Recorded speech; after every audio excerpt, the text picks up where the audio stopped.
Hello and welcome to the debate. I'm your host Rafae Iqbal, and in today's episode we'll be deliberating on two very important topics. The first comes as Washington welcomes productive talks between Pakistan and India. This was a statement given by the US State Department spokesperson Matthew Miller, and of course it covers the furthering of ties, bilateral ties between both the countries, and dialogue that should be held between both the countries. Productive dialogue that will focus on fostering peace and the resolution of issues that the two countries have been having. If we go into the recent past, and if we go in the overall history between the two countries, both the countries have had wars with each other. They've had fair shares of wars as well. The dialogues were held earlier as well. The first dialogue was held between Prime Minister Rajiv Gandhi and President Ziaul Haq. The second dialogue was held between Prime Minister Gujral and Prime Minister Nawaz Sharif. Then Prime Minister Atal Vajpayee's visit to Pakistan, and simultaneously talks held with Prime Minister Nawaz Sharif. And then we saw the golden handshake between Musharraf and Vajpayee. We'll be deliberating on all these aspects and the dialogue that the US has hinted should be held between both the countries, and it should be a productive one. For the second segment, we'll be discussing the soaring energy costs that have stalled economic growth of the country as well. As we know, in the modern times, every sector relies heavily on machinery and technology, and these machines and this technology then relies on energy to process and to produce the relevant output. And as we know that Pakistan imports a majority of its hydrocarbons, this adds to the circular debt, and of course it also adds to the energy problems that the country faces, and of course the pressure on the imports of the country. To deliberate on the topics, we've been joined in the studios by senior analyst Farrukh Pitafi. We've also been joined by geopolitical analyst Raja Faisal, and on Skype we have been joined by our guest Dr. Jamil Ahmed Khan, who is a former ambassador. Thank you for your time. To start off our conversation, I'll move towards the first segment and talk about how the Washington has welcomed productive talks between Pakistan and India. We've seen dialogue happening in the past as well. Dr. Jamil Ahmed Khan, I'd like to ask your views first. What do you think, and what measures should be taken this time so this dialogue should become a success and holds positive outcome? Well, basically, we have to pick it up from where we had left. And in order to do that, we have to really rely on the powers, the world powers, which are really reckoned to be the main allies of India. So, and that is United States, basically. And you heard that what Mr. Miller has said during the press conference once he was asked a question in this regarding this matter.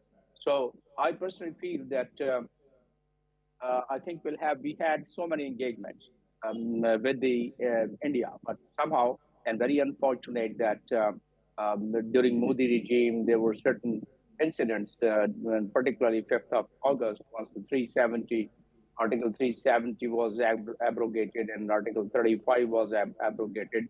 That became the main stumbling block in the CBM. What we were already progressing, and we could have progressed it quite well.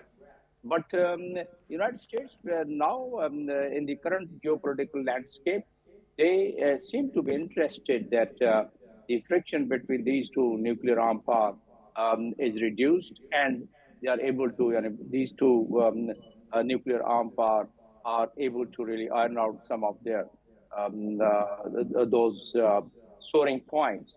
And because of that factor, I personally feel, and then the change of leadership in our country, where the Prime Minister Shahbaz Sharif has taken over, and there's so many people like myself, we feel that probably they are going to again pick it up from where they had left.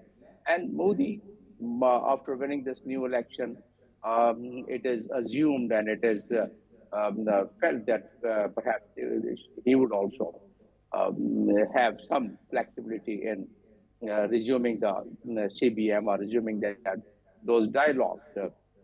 We know that the Pakistan has a strategic location.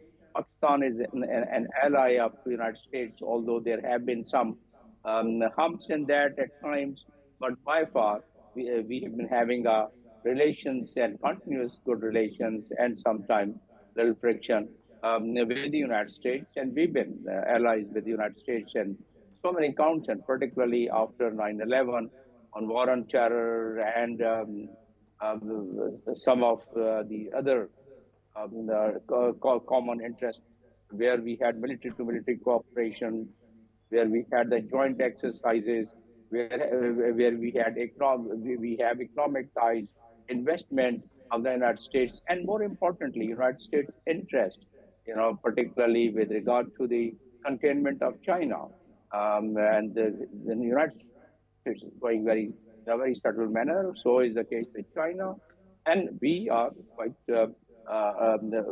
clear that we like to maintain the friendship with both the countries, and would like to strike the balance.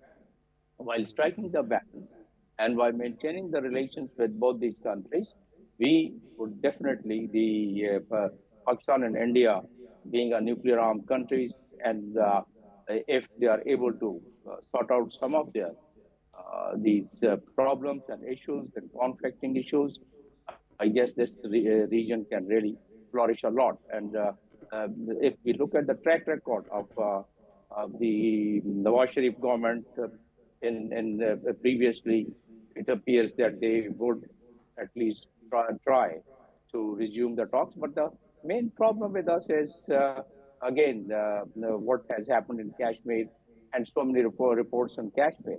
Having that in mind, we totally understand that the United States is cognizant of the fact that India has been violating the minority rights, the human rights, but India is being ignored, and in Kashmir, the human rights violations are being ignored because of geopolitical interest of the not only the United States but its allies as well. Whereas, while Mr. Miller was asked the question about the human right, he emphasized on human right, and he said that yes, we always call upon the countries to ensure about the human right. But reverting back to India and Pakistan, possible resumption of dialogue and talks. I think we have so many agreements in past. If we try and pick it up from there, 1972 Simla Accord, we had and we probably have tried in past also that cross-border people-to-people contact, in which during Musharraf's time there was good progress made, and also military to military the relations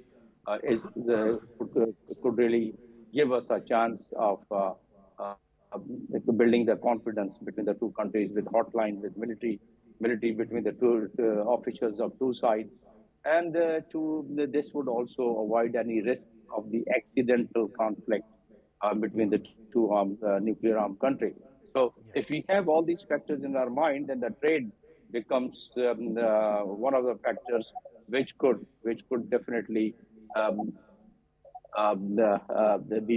the cardinal factor to rely upon. And once some of these points which I've just enumerated, if they are addressed and the dialogue starts, we can then think about the trade. True. And obviously, once the Dr. Jamil, trade starts, yeah, Dr. Jamil, it's a blessing to have a diplomat like you, a seasoned diplomat. Of course, you have highlighted the positive side of bilateral relations between Pakistan and India, and you have rightly pointed out that, of course, including Shimla Accord, there are many, obviously, instances where Pakistan and India actually extended their hand in terms of seeking a dialogue. And I think the sanity has been prevailing and must prevail in future as well. But you have earlier mentioned about the abrogation of 370 and 35A, and of course, knowing the facts that abrogation of 370 and 35A not only goes against all of them accords which you were highlighting, it also goes against the resolution 47 of United Nations. In this context, when we are hearing from a capital of one of the mightiest powers of the world, US, that they will be, of course, welcoming any of the negotiations that take place, and they will be willing to, of course, play their role as well. If they are there to play their role, then do you think that they are influential enough in front of India that they can influence India to reverse the abrogation of 370 and 35A, as it is a blatant, sort of blatant action which was taken by India as a state against all of the accords that had taken place between both of the countries? Yeah, but none of the countries of the world community has really raised a very serious point against this blatant measure which India had taken, which is against all the articles and against all the Security Council resolutions, which has been earlier passed and could not be invoked. So yes, those are the violations. But the fact of the matter is, then one has to be quite realistic as well, that if the world is not really paying any aid to it, and if there is a geopolitical landscape has really changed so much that India has attained its geopolitical importance, and as I mentioned earlier, that this geopolitical importance India has gained basically by aligning itself with the United States. And United States in its the number one or the most significant foreign policy of United States these days are for the last several years is basically containment of China. So that United States and the China can sort it out and with their allies.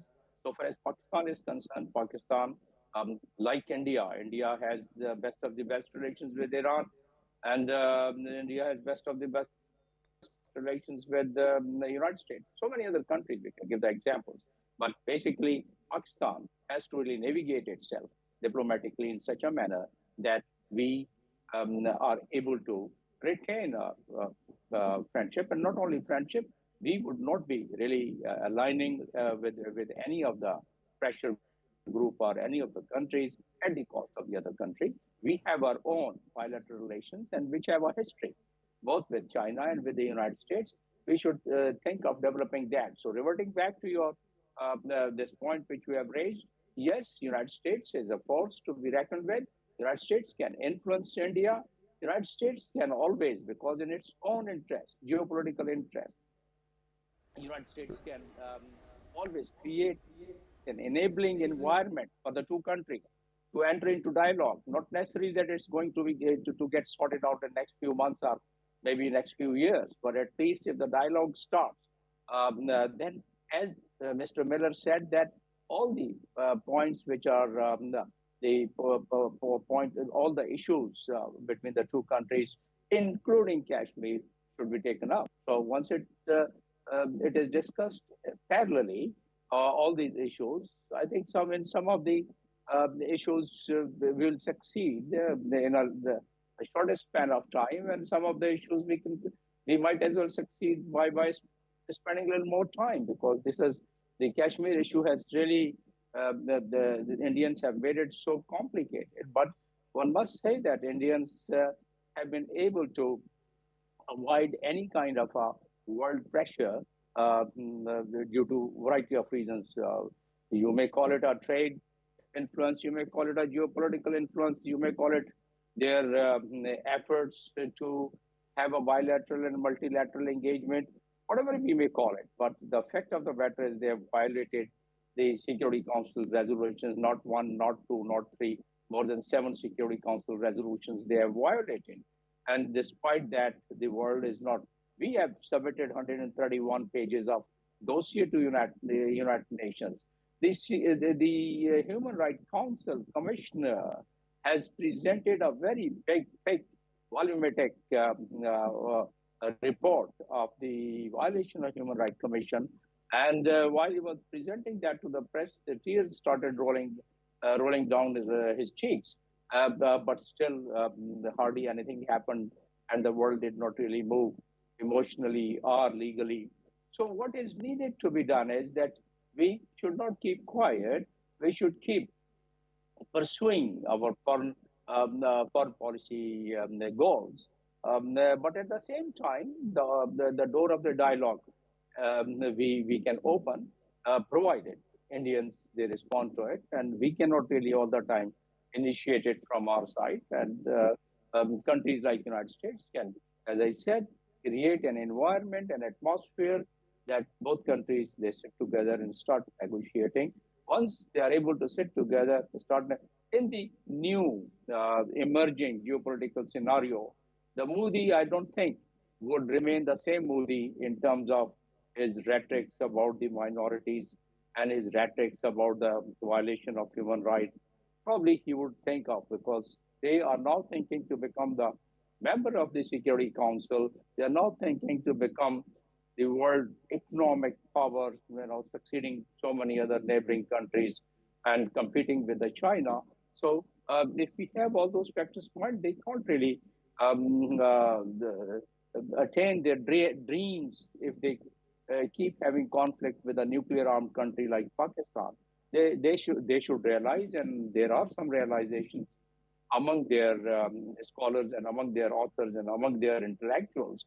So this time, because of the changed geopolitical landscape, perhaps the Indians would not resist to the dialogue system. And then, since we have a different leadership, the leadership which initially had been able to make some breakthrough in the previous regimes in 79 or even later on. So it appears that this time there could be, provided we are able to really have a very proactive instance at the bilateral level. If India agrees to it, and if India shows some inclination, we cannot really go and sit on their doorsteps to talk to us. But because of the friends like the United States, perhaps India would agree to it. Right. Farrukh, I'd also like to include you in the conversation, since the backdrop of the whole statement from the US, it covered as Matthew Miller was asked a question that Prime Minister Modi had felicitated Shehbaz Sharif on being sworn in as the Prime Minister, and Shehbaz Sharif also thanked the Indian Prime Minister for felicitating him.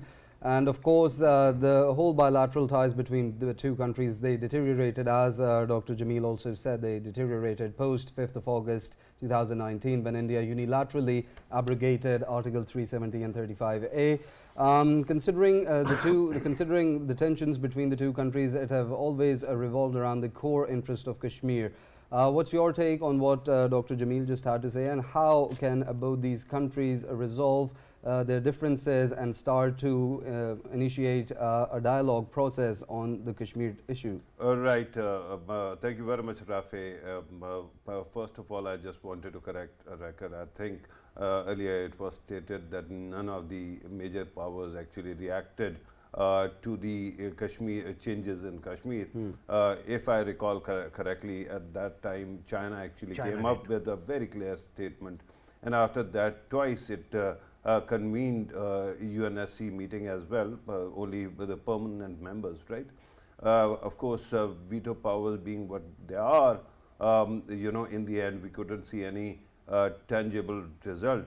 But at least we know that one power at least stood up, because of course they also have their own skin in the game.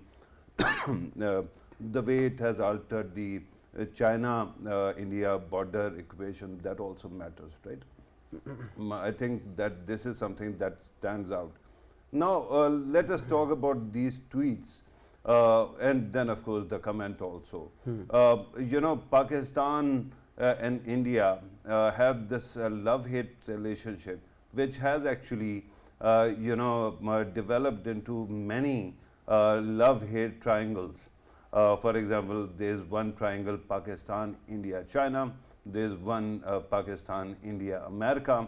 Then there's another triangle, or at least a squarish kind of triangle, so to speak, that is Arab world, India and Pakistan. And I think that all these important, allies of Pakistan, so to speak, they have been actually pushing for reconciliation between the two countries. We know that during the previous government, actually I'm talking about PTI government, at that time there was a lot of backdoor diplomacy that was taking place between India and Pakistan in UAE. Right. UAE had actually offered its facilitation, and that continued for quite some time. And whenever we thought that there is some kind of breakthrough possible, something bad would happen and things would go awry. I'm not going to actually comment on India-Pakistan relationship per se, because that is a long relationship. For 76 years we have the same kind of relationship. I'm only going to talk about Modi government's era. And I think that it started on a high note. When Narendra Modi was assuming the post of Prime Minister, at that time Mian Nawaz Sharif was the Prime Minister, and like SARC members, he was also invited to the oath-taking ceremony. And he did go there despite a lot of opposition, domestic opposition and protests. And after that we heard that there is going to be some resumption of dialogue. Then we also saw Narendra Modi actually visiting Jati Umrah. At that time, it was thought that there is a great possibility of some kind of thaw. But then, sadly, because many things were happening, and India, found various, violent episodes, and they actually started complaining that perhaps Pakistan has something to do with it, and then it did not go through. Then during PTI's time also, if you remember, even before Article 370, there was the February confrontation between the two countries that actually helped Narendra Modi in getting re-elected, because before that everybody was talking about economics, and all of a sudden it was national security and nationalism which became center stage, right? And we saw tea is fantastic and all that, that stuff as well. But since then, sadly, what has happened is that our interactions have gotten briefer and briefer. If you remember PDM's previous government, when Bilawal Bhutto Zardari was the Prime Minister, he went to India. Foreign Minister. Foreign Minister, I'm sorry. Yeah, thank you very much for correcting me. He was the Foreign Minister. He went to India. And then we saw their Foreign Minister actually, they call their Minister for External Affairs. They seem to actually want to externalize their minister as well, but I don't care. Their EAM actually spoke very harshly about the participation, and things could not go through. Now in these tweets, usually in the past when you have these tweets, every time felicitation takes place or expressed, at that time usually there is some comment on the potential of relationship or improvement of relationship. That did not happen this time. India's Prime Minister just put out this tweet congratulating Prime Minister Shehbaz Sharif, and if you have seen the Prime Minister's tweet as well, it is also similar kind of very limited words, right? But what raises the profile of this exchange is America's, chipping in. Yes. Because otherwise, perhaps this matter would have been forgotten like the previous episodes. But now, because there is a lot of homework that went on during PTI's time and even after that, behind the scenes, there's always this anticipation that perhaps there's going to be some kind of thaw. But as ambassadors have pointed out, we haven't seen anything bigger than this so far. If it matures into something bigger, for example, after tweets, there are going to be exchange of letters of felicitation and thank you note as well. And after that, there is some talk of some kind of resumption. I mean, both these countries have huge advantage in actually mending fences. And that will have to happen. Regarding another very important thing, Article 370. Yes. If you remember, there's a macro picture and then there's a micro picture. In India, India's Supreme Court has taken cognizance of Article 370 and given a verdict. Yes. While it did not move mountains, there was one assurance that was given by Modi government's lawyer there, that they are going to work for resumption of statehood of Kashmir. So if that happens in coming days, Narendra Modi today was also in Kashmir, and he actually, Indian illegally occupied Kashmir, and he kept on saying that he is trying to win hearts and minds. So start winning our hearts and minds as well.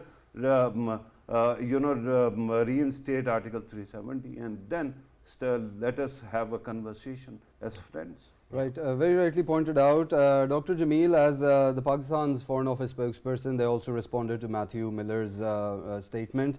And they said that Pakistan has always said that it would welcome mediation by friendly countries when such a proposal comes to us formally, and only then will we be able to respond. And in the past, we've seen as well Pakistan's returning of the Indian pilot, Abhinandan.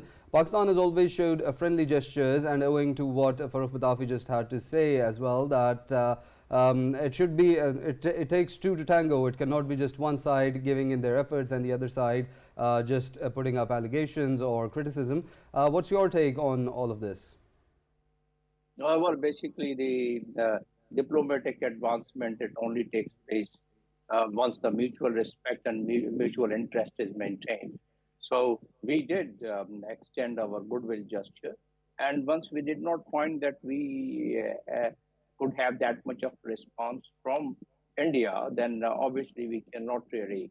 It looks odd in our diplomatic movements that we keep, requesting any other country that, okay, you come and talk to us. So basically, it has to be on the basis of mutual interest and mutual respect that we'll resume our dialogues or resume our talks. But this gesture, that is, although a tweet, but it appears that they are going to have a formal communication, because obviously the foreign office is in a formal communication. They don't really respond to the tweets and respond to the totally informal gestures. But it is a very good start, as we heard the spokesperson of the State Department of the United States. So it's a good start. In fact, we were not expecting that. Although the head of states, they do send their such messages at the assumption of the charge of any new head of the government or head of the state. But due to the kind of tension which we've been having for the past so many years, it was a good gesture, in fact, and one should really appreciate that, and one should pick it up from there, and responding to any formal communication. And if it has come through the informal channel, the Prime Minister, through his own Twitter or informal channel, can always respond to it instead of waiting for the formal communication. Once the formal communication is initiated, it will be responded formally. But again, it's an ice-breaking move, and this ice-breaking move, because how long can we just freeze all the dialogues and all the movements? Because if we freeze it all together, both these countries would suffer. It's not only one country. And we understand that our economy is not very promising. So obviously, we would also have a front of it. While I was the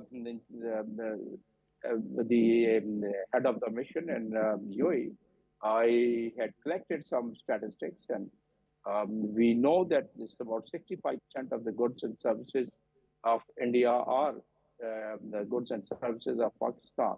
It is repacked and then again exported to India, or India sends it to the UAE, and from UAE it's repacked or again reshipped to Pakistan, just enhancing so much of freight, enhancing so much of other expensive costs.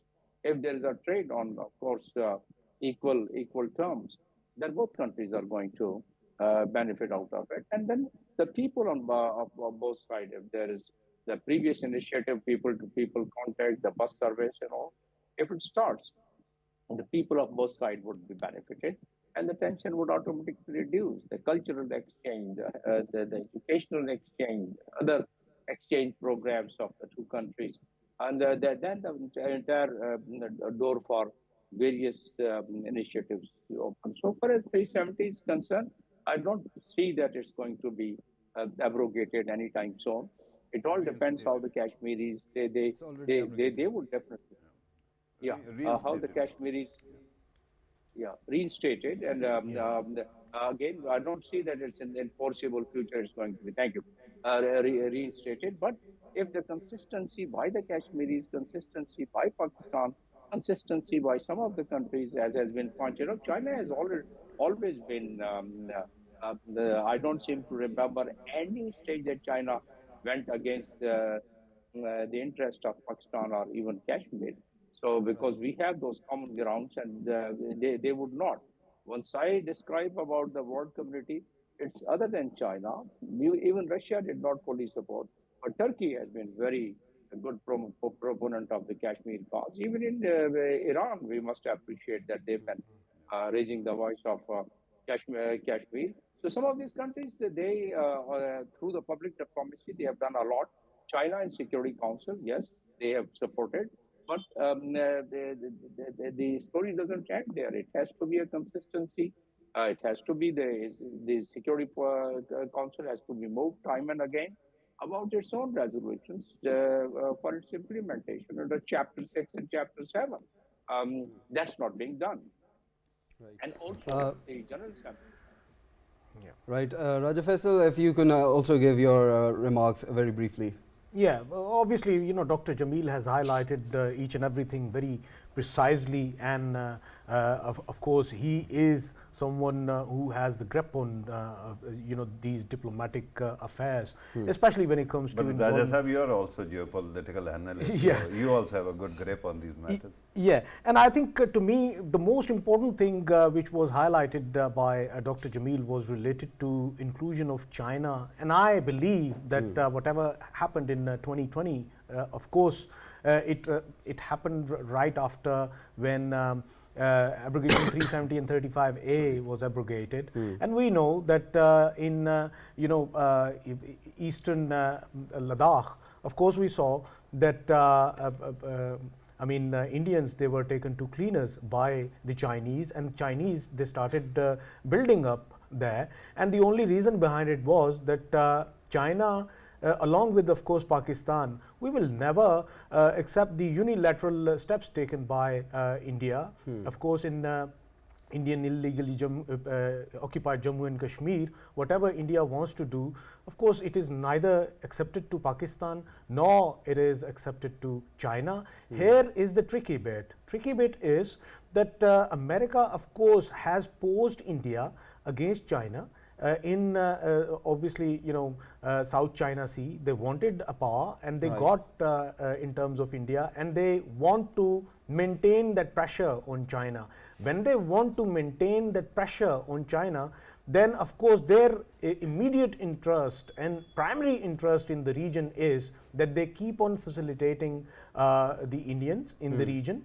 And as long as these interests are alive, to me, I don't think they will be sort of, wholeheartedly pressurizing India to come to terms with it, that they have committed an action that is, against Resolution 47, against, of course, all of the accords that took place between both of the countries, and against the sane approach.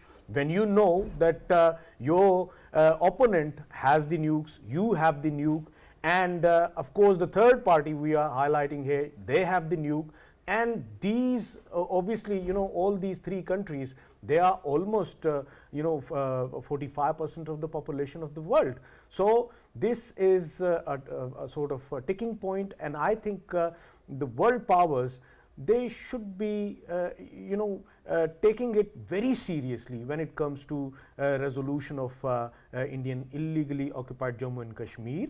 And when we talk about Pakistan and India sitting together, any efforts which are going to be made by a country like United States of America, I personally expect that effort will be with the full essence of non-biasness. And Pakistan has been an ally to America since decades long. Now India is an ally to USA as well. So in this case, of course, US must realize that both of its allies, of course, they need a mediator, and that mediator of course, should be non-biased. By the way, I just wanted to actually chip in, if you Please allow do. me, and there's time. Yes. Rafae. Donald Trump was the only president who actually recently who announced that he was willing to mediate between the two countries, right? And then we saw the reaction, because he had attributed a statement to Narendra Modi that he wants to build peace and he wants Trump to act as the mediator. But then immediately we saw that there was negation from Indian Foreign Ministry. Having said that, there's always there are two things that I wanted to comment on. One, the timing of whatever we are discussing right now, and then the potential. The timing is important because remember that with countries like India and Pakistan, there are always seeds of both peace and there are seeds of violence or some kind of confrontation always there. It matters more which one you choose to water, then they can grow into plants, right? And last time when India's elections were about to take place, at that time they went with the war model, right? And that actually immediately helped them in gaining traction within the country, and they've won. Now, while convention wisdom says that because of their upcoming election, they wouldn't want to start any peace gesture, initiate any kind of peace process. But with due respect, in my opinion, because in India, national election is something that you cannot actually control like the state elections, right? So in that, all chips are in the air, and because of that, you actually start something big. So there's this possibility that this time Narendra Modi would want to actually stand out as a man of peace.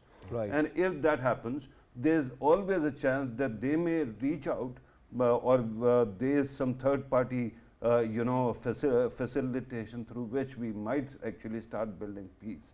But if that happens, the potential is huge, because then we actually can, right now we are focusing on one-sided trade, one-dimensional trade, that is north-south trade. Then east-west trade also opens. And because of that, so many opportunities actually come to India and Pakistan, both, that we can benefit. And of course, while Pakistan's economy has been suffering in the past, in India, situation is such that while the upper classes, like Ambani's marriage, you must have seen, they are really prospering. The lower class and the middle class are suffering. So if there is investment in peace, it can really lead the two countries to new heights. And I hope that happens.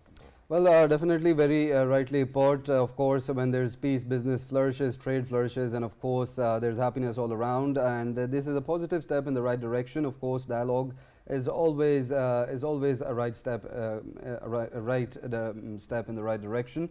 And of course, this will play out in a lot of beneficial, very beneficial for the region at large as well, and the neighboring countries, and of course, the overall global landscape as well. Thank you. I'd like to thank Dr. Jamil Ahmed Khan, former ambassador, for his insights on the topic. Unfortunately, we'll have to move towards our second segment as we're running short on time. We'll talk about the soaring energy costs that stall economic growth. As we have seen that in Pakistan we have had challenges relating to the energy sector, as Pakistan imports a lot of its hydrocarbons, and we see this adds to the current account deficit as well, and the circular debt that Pakistan already has. And of course, with expensive energy, as we know in the modern times, all industries are related to machinery and technology, and this machinery relies on energy for its production to create positive outcomes. In that regard, when we talk about the soaring energy prices and how it's stalling economic growth in the country, Raja Faisal, I'd like your views first. What emergency steps do you think Pakistan can take to address these energy challenges? Yeah, Rafae, obviously when we talk about the energy shortages, and of course it's a dilemma which has been faced by Pakistan since long, and alternate source of energy, the cheaper source of energy, is the only solution that Pakistan can head towards. Of course, we always talk about the solar energy. That would cost a lot to Pakistan, but somehow I think this is the time that Pakistan must start, exploring it and further exploring it, and in coming years, of course, we can cope with it as well. At the same time, we have other sources as well, like hydro power. Of course, in recent past, Pakistan, with the help of China CPEC as well, I mean, we have seen that there are several projects that initiated in Pakistan to, of course, generate energy resources, hydro energy resources as well.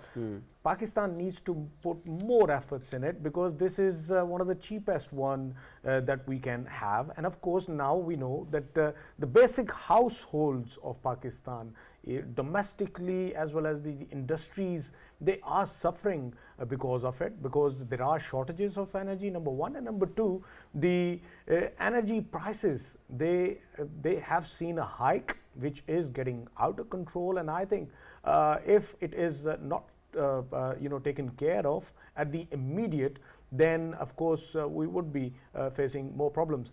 Of course, when we talk about the industrial side, the consumption on the industrial side, that of course not only affects the owner of that industry or a factory or anything, it affects the people at large, because the masses that are connected to that industry, of course, they are facing problems as well. They're losing job, they're losing the household, the money that they require to run their families. So, and at the same time, of course, inflation, it has been affecting energy side as well, energy sector as well.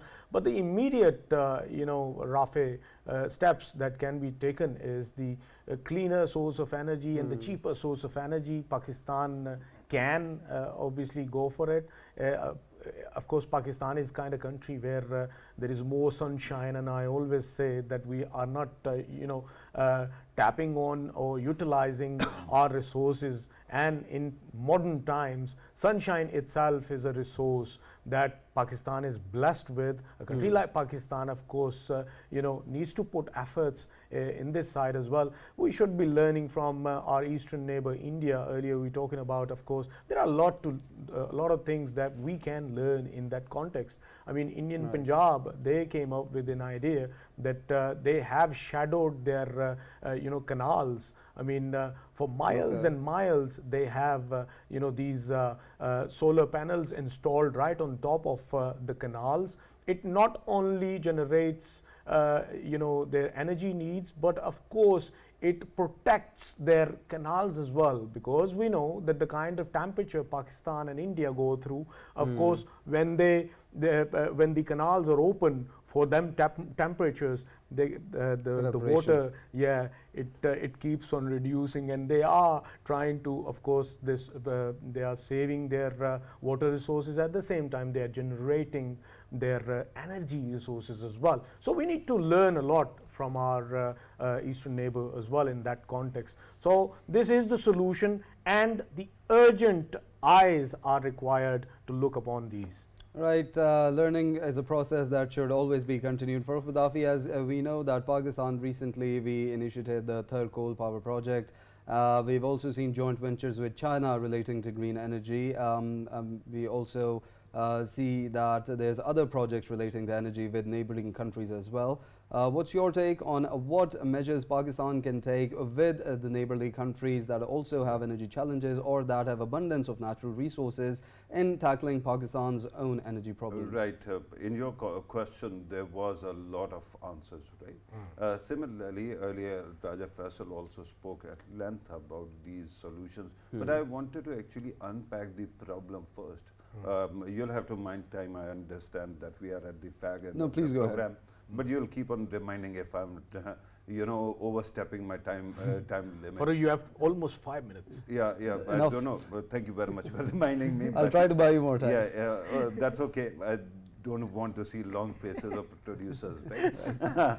But you know, regarding this whole situation, you know, the critical thing to understand that contingent factor, which actually led to this discussion, is NEPRA's report, which says that because of high prices of energy, our growth, economic growth has been going down, and it has actually attributed the deduction to 0.28% of the GDP, right, to all this. Now, there are many reasons why all this is happening. One, of course, is Pakistan imports humongous quantities of energy mix, and that actually helps us to power our country, our electricity, and then gas also has become something very important. Then there's the issue of you know, circular debt. Yes. Not only in the sector of you know, petroleum products, or for that matter electricity production, but also in gas sector, which had gone beyond any kind of limits, right? We are talking about huge, huge sums. So when Pakistan actually went back to IMF, they actually pointed out that if you want to actually overcome the deficits, twin deficits in the country, eventually you'll have to start moving on regarding taking action regarding your circular debts as well. You cannot actually keep on creating more debts and then passing on subsidy to the people willy-nilly to everyone, and then expect that economy is going to improve, which has a very good point, right? And then there is this stupidity of our instability, that every time a government changes, for example, Shahid Haqqan Abbasi, when he was the petroleum minister and then prime minister, they signed very important agreements with Qatar. At that time, prices were at record low. Yes. And then the next government came and scuttled it. And because of that, now there's a huge difference of how prices are right now. So with these three things that are there, you have to actually find a way to compensate for what has gone wrong. Circular debt, addressing circular debt means, and why was circular debt in gas sector? Because prices were going high, right? But we were not increasing the prices. And because of that, there was this you know, huge debt that one had to actually contend with. And then another very really great masterstroke, General Musharraf, during his time, he actually introduced two very interesting things. One, you could lease cars, and the second thing was CNG being provided for running the cars. Which country actually squanders this kind of resources, right? And we have been squandering that as well. Now you're right, and Raja Faisal is right, you'll have to actually renegotiate your energy mix. Pakistan, as was pointed out, has a topography and a location or geography that is suited for all kind of energies, right? Solar energy, hydro energy, and then wind energy also. And Pakistan also has nuclear energy. But you'll have to very quickly start shifting. And I remember Shehbaz Sharif, when he was last time the Prime Minister, he spoke about huge you know, solar energy parks that are going to be set up in the country. I'm hoping now their government has taken a proper, you know, 5-year mandate. So they are going to work on these issues as well. But the sooner we start focusing on these alternatives, and then we are committed to the idea of doing away with circular debt, economy will start rising again. Of course, well, unfortunately, we're short on time. This is all we can talk about today. And in today's episode, we deliberated on how Washington has welcomed productive talks between Pakistan and India, and of course, the developments and the mediation that is going to take forward, and the geopolitical aspects of that. In the second segment, we discussed Pakistan's energy challenges and how it is affecting economic growth. We had on Skype with us Dr. Jamil Ahmed Khan, former ambassador. Thank you for your views. On studio, we had been joined by senior analyst Farrukh Pitafi and geopolitical analyst Faisal. Thank you both for your time as well. Thank you for your time as well. Thank you. Well, I have no option, but the thing is, with that, we'll conclude today's episode. Same time tomorrow. Stay tuned.